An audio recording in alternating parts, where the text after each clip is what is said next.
Hey guys, welcome back to my channel. If you have not liked and subscribed, don't forget to like and subscribe. Today we're gonna talk about QQQI, right? So as you know, like I started really kind of aggressively buying, like even not even looking at the price, like just buying a couple thousand every month, and also I was selling like kind of um, selling puts, so I did get assigned one or two times pretty good price, like around 51 and 5,000. Now it has come back to 54 really quick. We had like tech boom, but if you look at overall, uh, I have 38,000 here, but overall I have about 100,000 in QQQ I in different accounts. And basically, as you know, the goal of this is dividend, right? So it pays me about, I get around 14,000 so far per year, so about a little bit over 1,000. And they've been doing really well, so they are paying, I don't know if I can see it here. That is I think I can, maybe not. In phone, okay, you can see.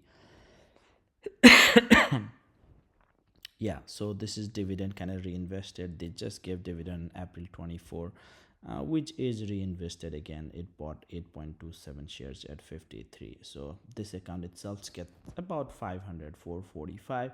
So I added more, so it could be probably like $5, $6 more. So $50 next month, 55. So which is not bad, right? And I also bought, I just wanted like kind of even numbers, so I always buy. So as got, but it's going up. So one thing is I kind of wanted like what is QQQI, what is doing. So QQQI is news ETF. If you don't know, it's basically like a QQQ, but they do sell covered calls against it, right? So every month they will be selling covered calls.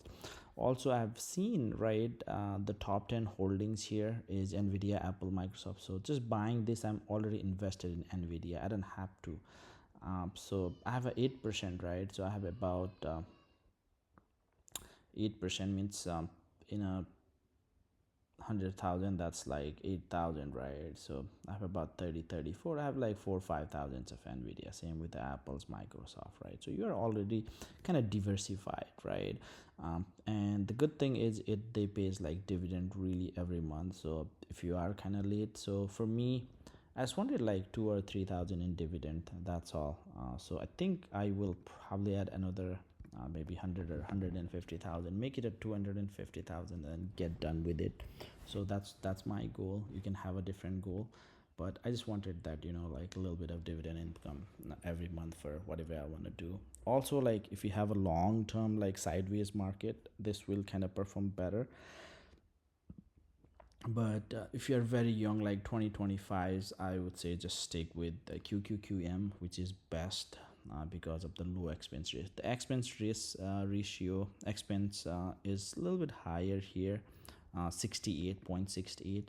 So QQQ is 0.20 and QQQM is I think point 15. QQQM, we can see that right away.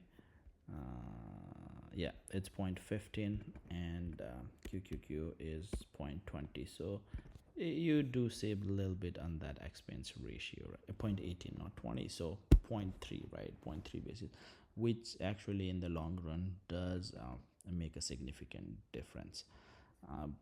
So yeah, I just wanted to kind of see. So if you guys are in QQQI, let me know how it's working. I just have in a different account, like I have a different account and this is individual. I don't know why I cannot see the other account. That's weird. Okay, I don't know, I have other accounts too, but it's not showing up for whatever reason, which is totally fine. But yeah, I just wanted to kind of show you how basically QQQ. But if you have any question, comment, let me know. We can discuss more later. Thank you. Don't forget like